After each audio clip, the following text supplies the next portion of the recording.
এই জাদুবিদ্যা সত্য। এবং এখনকার অনেক ভণ্ড যে কবিরাজগুলো বের হয়েছে, এরা জিনকে তাবে করে নিয়ে এই জিনদের মধ্য দিয়ে মানুষের মধ্যে জাদু ছড়িয়ে দিয়েছে, এবং এর ফলশ্রুতিতে বহু পরিবার ধ্বংস হয়ে যাচ্ছে। এই জাদুবিদ্যা সত্য।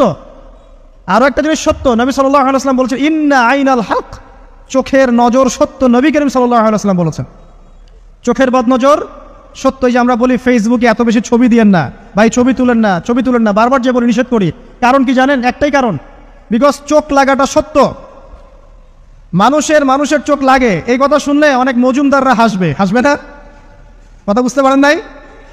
কিন্তু এটা সত্য, কারণ নবী করিম সাল্লাল্লাহু আলাইহি ওয়াসাল্লাম যা বলেছেন, সাদাকাল্লাহু ওয়া সাদাকা রাসূলুহুল কারীম, নবী যা বলেছেন, আল্লাহ যা বলেছেন, চিরায়ত সত্য, এর বাইরে কোনো সত্য আছে? আচ্ছা দেখেন, আমি বললাম যে জাদুবিদ্যা সত্য। এই জাদুবিদ্যার চর্চা মানুষ করে, এখনও করে, এবং এই জাদু দিয়ে মানুষের ক্ষতি করার জন্য জিনের প্রয়োজন হয়, দুষ্ট জিন। এই জিনগুলোকে মানুষ তাবে করে মানুষের ক্ষতি করার চেষ্টা করে। দেখবেন এখন গ্রামে গঞ্জে শহরে সব জায়গায় ছড়িয়ে পড়েছে না? দেখবেন, খুব সতর্ক থাকবেন। আমি পরে সলিউশন বলছি আপনাদেরকে। আরেকটা বলেছি, নবী সাল্লাল্লাহু আলাইহি ওয়াসাল্লাম বলেছেন চোখের বদনজর এমন সত্য যে একটা উটকে এই রান্নার ডেকচির মধ্যে ঢুকাই ফেলতে পারে। আর একটা উট খুব সুন্দর, ভালো, আপনি দেখছেন, মাশাআল্লাহ বলেন নাই, নজর লেগেছে, উটটা মারা গেছে, দেন তারপর তাকে জবাই করে খেয়ে ফেলতে হয়েছে। একজন সাহাবী গোসল করছিলেন, গোসল, এটা হাদিস সহিহ, এই আলেম ওলামা যারা আছেন তারা জানেন যে এই হাদিস সহিহ। একজন সাহাবী গোসল করছেন, তার গায়ের চামড়াটা খুব সুন্দর ছিল, একদম স্কিনটা অনেক সুন্দর, থাকে না এমন কিছু মানুষ? আচ্ছা, এখন আরেকজন সাহাবী এই গোসল দেখছেন দূর থেকে, দেখে বলছেন যে কি চমৎকার তার শরীরের রংটা, যেন কুমারী নারীর মতো, অনেকটা, এমন একটা কথা তিনি বলেছিলেন। সাথে সাথে এই সাহাবী অজ্ঞান হয়ে পড়ে গেছে। কোন সাহাবী? যিনি গোসল করছিলেন। এটার আপনি কোনো ব্যাখ্যা দিতে পারবেন না তো, এখানে কোনো সায়েন্স দিয়ে বা মেডিকেল সায়েন্স দিয়ে আপনি কোনো ব্যাখ্যা করতে পারবেন না। একটা ব্যাখ্যা দিতে পারেন, কিন্তু কেন সেটা হলো সেটা আপনি অ্যান্সার খুঁজে পাবেন না। তো নবী সাল্লাল্লাহু আলাইহি ওয়াসাল্লামের কাছে নিয়ে যাওয়া হলো তাকে। তিনি বললেন যে এই ব্যক্তির ব্যাপারে কি কেউ ভালো মন্দ কিছু বলেছিল? তখন একজন সাহাবী বললেন, হ্যাঁ, অমুকে বলেছে এর স্কিনটা অনেক সুন্দর, তোকে ডেকে নিয়ে আসুন। ওকে ডেকে আনা হলো। ডেকে আনার পর নবীজি তাকে অনেক শাসালেন, তোমরা তোমাদের ভাইদেরকে কি মেরে ফেলতে চাও? তখন এই সাহাবী তো অবাক, আমি আবার কখন মারতে চাইলাম ইয়া রাসূলুল্লাহ? আমি তো মারতে চাই নাই, আমি তো খালি বলেছি যে তার গায়ের রংটা অনেক সুন্দর। তখন তিনি বললেন, কেন তুমি সুবহানাল্লাহ বললে না, কেন তুমি মাশাআল্লাহ বললে না? যখন মাশাআল্লাহ বলবেন, সুবহানাল্লাহ বলবেন, নজরটা লাগবে না। আর যখন আপনি মাশাআল্লাহ বলবেন না, সুবহানাল্লাহ বলবেন না, দেখবেন নজর লেগে গেছে। আপনি বিশ্বাস করেন ব্যবসা খুব ভালো চলছে, মানুষ বললো যে বাহ, তোর তো ব্যবসা হেভি, লালে লাল শাহজালাল, ঠিক আছে, দেখবেন আপনার কেনা বেচা বন্ধ হয়ে গেছে। এরকম হবে, আমার কথাটা বিশ্বাস করেন। এটা কিন্তু সায়েন্স প্রমাণ করতে পারবেন না, আল্লাহ এবং তার রাসূল বলেছেন, তার উপরে কোনো সত্য নেই। আছে সূরা কাহফ 29 নম্বর আয়াত পড়ে দেখেন, আল্লাহ পাক বলছেন, ওয়াকুলিল হাক্কু মির রাব্বিকুম, সত্য সেটাই যা তোমার রবের পক্ষ থেকে আসে। ফামান শাআ ফালইউমিন, যার ইচ্ছা হয় বিশ্বাস করুক, ওয়ামান শাআ ফালইয়াকফুর, যার ইচ্ছা হয় সে অস্বীকার করুক।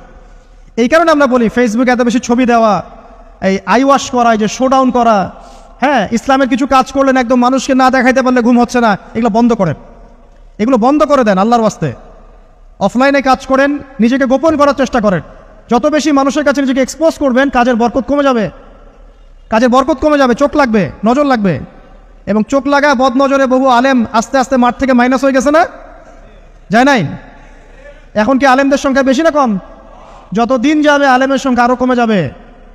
নবীজি বলেছেন আলেমদের সংখ্যা কমতে থাকবে, মানুষ জাহেলদেরকে আলেম বানিয়ে নেবে।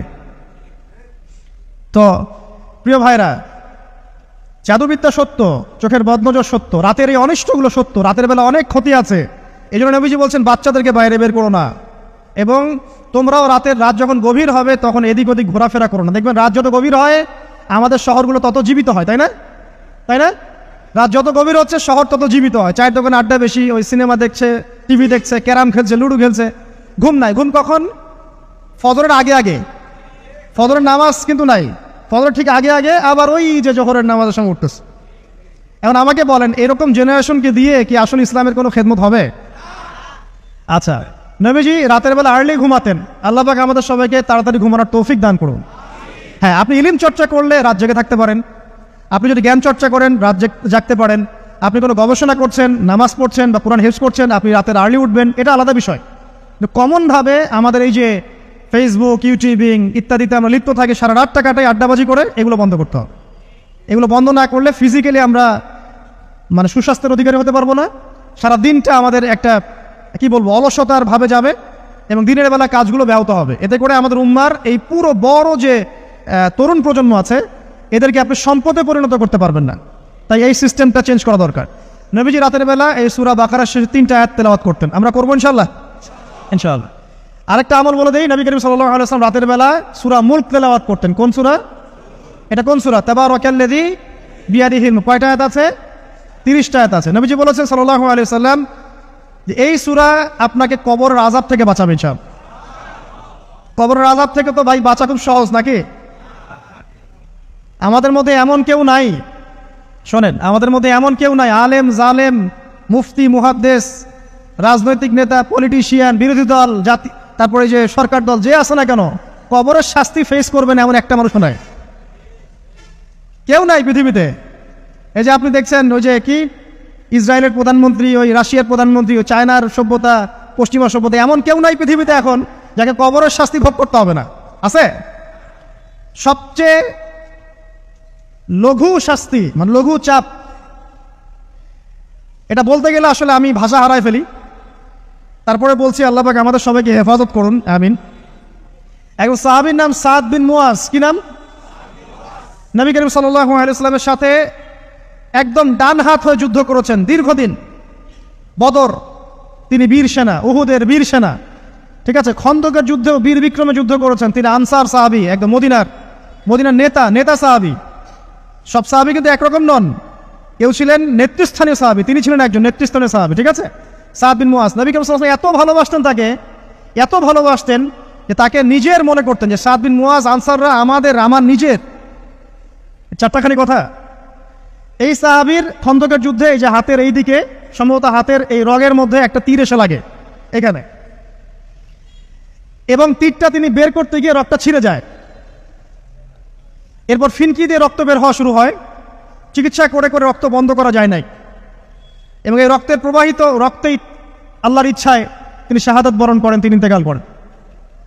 নবী করিম সাল্লাল্লাহু আলাইহি ওয়াসাল্লাম প্রচণ্ড ব্যথিত হন, মানে মনটা তার খুব নরম হয়ে যায় সাদ বিন মুয়াজ রাদিয়াল্লাহু আনহুর জন্য। তো এই সাহাবীর যখন জানাজার নামাজ পড়ানো হচ্ছে, নবীজি বলছেন 70,000 ফেরেশতা তার নামাজে অংশ নিয়েছে। আর এই সাহাবীকে যখন কবরে শোয়ানো হয়েছে, নবী করিম সাল্লাল্লাহু আলাইহি ওয়াসাল্লাম পরে জানিয়েছেন কবরের যে মৃদু চাপ, সাদ বিন মুয়াজ রাদিয়াল্লাহু আনহুর কবরেও সেই মৃদু চাপ দেওয়া হয়েছে। আমি কি বুঝাতে পারলাম ভাই? আমাদের কোনো দাম আছে এখন? এখনকার পলিটিশিয়ানদের কোনো দাম আছে? এখনকার সমাজ নেতার কোনো দাম আছে? এখনকার সুদখোরদের কোনো দাম আছে? এই ঘুষখোর দুর্নীতিবাজদের কোনো দাম আছে? আমরা যারা কাঠমোল্লা হয়ে আছি আমাদের কোনো দাম আছে? সাদ বিন মুয়াজ রাদিয়াল্লাহু আনহু যদি কবরের শাস্তি তাকে না ছাড়ে, প্রশ্নোত্তর পর্ব তাকে না ছাড়ে, আমরা পার পাবো? নবী করিম সাল্লাল্লাহু আলাইহি ওয়াসাল্লাম বলছেন সূরা মুলক তেলাওয়াত করো রাতের বেলা, ইনশাআল্লাহ সূরা মুলকের তেলাওয়াত কবরের আযাব থেকে তোমাকে বাঁচান। আর আমাদের তো ভাই কবরে সবাই সাথে যাবে না, গার্লফ্রেন্ড যাবে না, বাপ মা ভাই বোন সবাই যাবে না। একজন ব্যক্তি সুদ খাচ্ছে, জিজ্ঞাসা করে দেখেন কেন খায়, বলবে তার সন্তানের জন্য খায়, তার বউয়ের জন্য খায়, তার মা বাবাকে দেখতে হবে তাই খায়, তাই না? একজন ব্যক্তি ঘুষ খায়, বলবে আমার পরিবারের জন্য খাই। একজন দুর্নীতি করছে, পুকুর চুরি করছে, বলবে দুর্নীতি করছে আমার পরিবারের জন্য খাই, পরিবার ভালো থাকবে। সবার একই এক্সকিউজ যে পরিবার যেন ভালো থাকে, আমার সন্তানরা যেন ভালো থাকে, আগামী প্রজন্মের জন্য কিছু রেখে যেতে পারি, তাই না? এরকম একটা মানুষও কি আপনার সাথে কবরে যাবে? আর এই বোকা মানুষ কেন বোঝে না যে আপনার কবরে আপনাকেই যেতে হবে? তাহলে আপনি কি কারণে অন্যের কারণে নিজের পরকাল নষ্ট করছেন? অন্যের সুখের জন্য আপনি আপনার পরকাল নষ্ট করছেন। সুদ খাচ্ছেন, দিব্যি মায়ের সাথে জেনা করছেন। আপনাদের এলাকায় নাকি সুদের সমস্যা অনেক বেশি। কয়েকটা হাদিস বলে দেই, আমি ওদেরকে আক্রমণ করতে আসি না, আমি শুধু তাদেরকে 3টা হাদিস শোনাতে এসেছি। 1 নম্বর হাদিস শোনেন। আল্লাহর নবী মুহাম্মদ সাল্লাল্লাহু আলাইহি ওয়াসাল্লাম বলেছেন সুদের পাপের 73টা শাখা আছে। কয়টা? কোনো হাদিসে 70টাও আছে, কোনো হাদিসে 73টা আছে।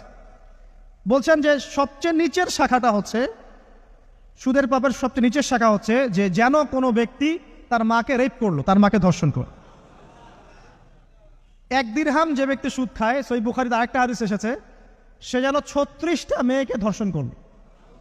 আর আমি একটা কথা বানায় বলছি না, যদি বিশ্বাস না হয় কমি মাদ্রাসা আছে, আলেম ওলামা আছে, গিয়ে বুখারী খুলতে বলেন, পড়তে বলেন, খালি একবার পড়তে বলেন, দেখেন যদি না থাকে তাহলে আমাকে এর সাথে থাপ্পড় দিয়ে দেয়। যদি না থাকে হাদিস এটা, তাহলে আমার গালে একটা থাপ্পড় দিয়ে যায়। আর যদি থাকে তাহলে আল্লাহর রাস্তায় সুদ খাওয়া ছেড়ে দেন। কোনটা করবেন? চ্যালেঞ্জ করবেন? নবীজি বলেছেন একটা দিরহাম যে ব্যক্তি সুদ খায়, দিরহাম মানে কি? রৌপ্য মুদ্রা। এটা এখন দেখতে পারবেন না, জাদুঘরে আছে।